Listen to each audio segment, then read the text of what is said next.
Resident Evil fans know that Capcom has been on a roll with the remakes of classic Resident Evil titles. From RE2 to RE3 and RE4, the RE engine has brought a new level of immersion, horror, and gameplay refinement to the series. But there's one question that's been floating around among fans. What about Resident Evil 1? Is a remake using the RE engine a bad idea? Or could it actually be a logical and exciting addition to the new timeline Capcom is building? Let's dive in. Resident Evil, a name synonymous with survival horror. From the first zombie encounter in the Spencer Mansion to the terrifying monsters lurking around every corner, Resident Evil 1 set the stage for what would become one of the most influential franchises in gaming history. The original Resident Evil was a revolutionary title that helped define the survival horror genre. With its cinematic presentation, tense atmosphere, and strategic combat, the game became a massive commercial success and a cultural milestone. It not only launched the Resident Evil franchise, but also laid the foundation for countless sequels, spin-offs, and adaptations across multiple platforms. By the late 1990s, Resident Evil was one of the most successful and iconic franchises in gaming. However, the PlayStation 1's capabilities were being outpaced by newer hardware, and Capcom wanted to find ways to revisit the series' roots while leveraging the capabilities of newer consoles to appeal to both returning fans and new audiences. In 2001, Capcom entered into a partnership with Nintendo to bring some of its most iconic franchises to the GameCube, including Resident Evil. The console's hardware had significantly more power compared to the aging PlayStation 1, and it offered a chance for Capcom to take advantage of new graphical and gameplay capabilities. At the time, Capcom was looking to revitalize the series for the new generation of consoles.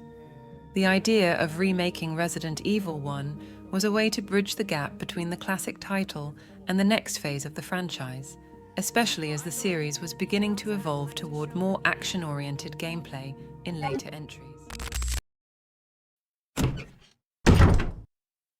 And thus, a masterpiece was created.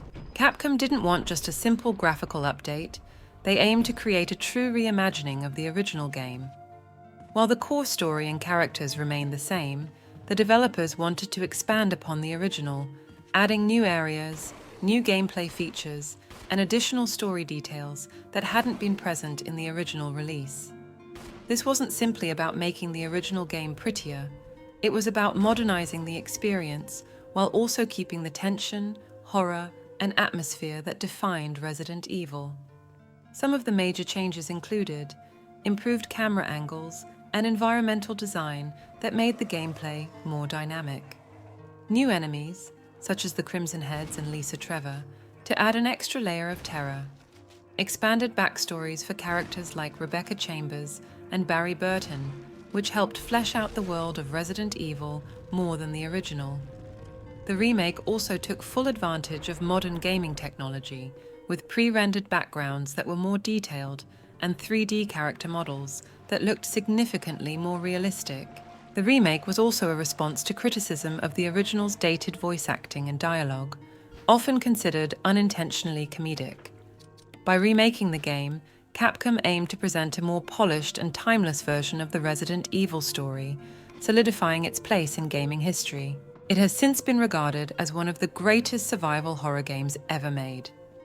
The success of the remake influenced Capcom's later decisions to remake other games in the series, including Resident Evil 2, 2019, and Resident Evil 3, 2020. But can we really consider the recent Capcom remakes as sequels to a 22-year-old remake? Some would say yes, and that creating a new remake of RE1 would be a mistake, as if it could do anything but damage the image of a game already considered perfect by the majority of gamers. Others would also tell you that other Resident Evil games deserve to get a remake before this one, that this one doesn't need one, but is it really perfect by today's standards? Is there really nothing to improve? I think there is, and here's why. You killed them with your own dirty hands! You son of a bitch! No. Oh yes, dear. All right then, let's split up again. Hey, hold on a sec. Look what I've found. What? A can of fizz. It's sure to yellow and mellow those things. Wesker, you've become senile. Barry. That was a close one. A second late, you would have fit nicely into a sandwich. See what I mean? These people don't really seem terrified by what's happening to them, or by the discovery of the corpses of their friends and teammates. The dialogues are still cheesy, but the recent remakes deal with the psychological consequences that the event has left on our heroes, especially in the RE3 remake. These characters are simply not the same as those written 2 decades ago. The gap between these games necessarily implies fundamental differences in terms of narrative, mechanics, and direction. Another era, another audience. If Capcom wants to achieve consistency between its remakes, a remake of the very first Resident Evil and even Resident Evil 0 is inevitable at some point. In fact, we're approaching the 30th anniversary of the series in 2026, and rumors of a remake of 0 and RE1 have already been circulating for several months. Coincidence? I don't think so. But what would another new version of the game that started it all look like? Apart from the fact that the RX engine could enhance the environments and characters, there's an opportunity here to make the RE1 experience more emotionally realistic, if you like. What if the game took the time to tell the story of its characters, to develop them and make them more conscious of the horrors that took place in the Spencer Mansion? What are the consequences of helplessly witnessing the murder of a friend? To wander around an enclosed area full of danger and stinking of rotting flesh. The game could surprise us with a new rhythm, new enemies, and new gameplay mechanics. What if, instead of simply reproducing things with a new layer of paintwork and a few additions, Capcom got creative once again? I'm not a video game designer, but the great thing about video games is that the possibilities are endless. Fortunately, thanks to Team Arkley, it's possible to do more than just imagine what a Resident Evil remake might look like in this day and age. This team of passionate fans undertook the task of bringing the game up to date themselves. And wow, to see the mansion sublimated in this way was a real treat. If a small team of fans can do it, imagine what a studio like Capcom could come up with. Take a look.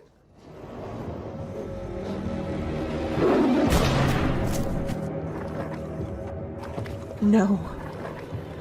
Come on!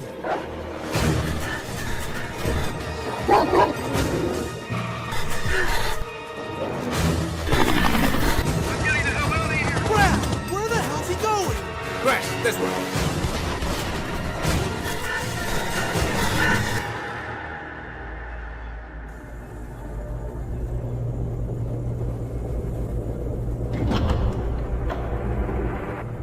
Jill, go and investigate.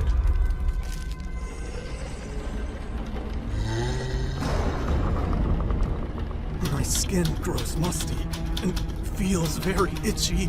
Itchy! Tasty!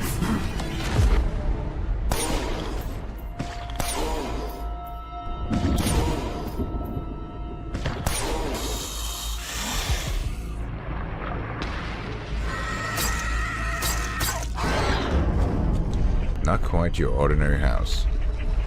That's for sure. There must be areas still to be explored in that other mansion. I want you to check them out one more time.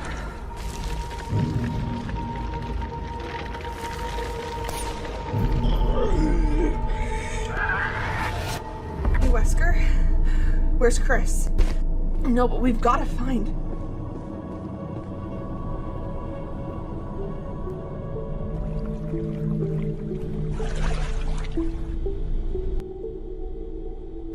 No.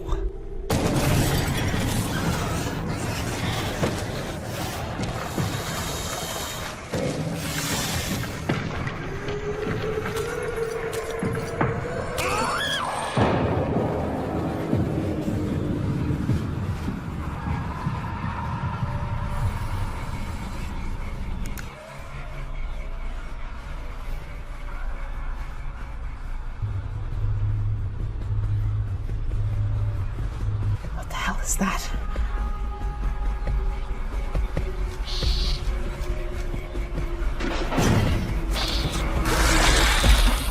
I better leave this area.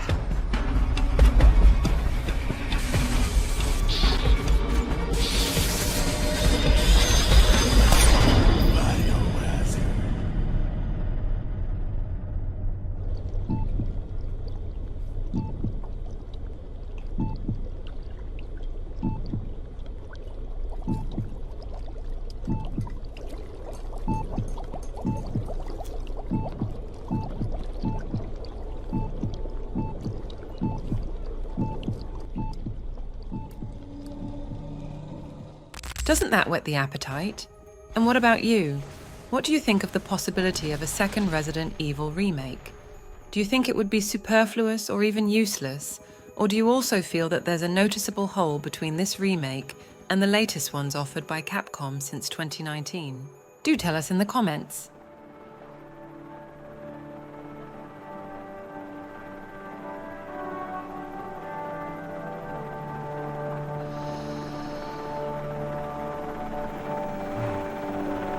It smells in here.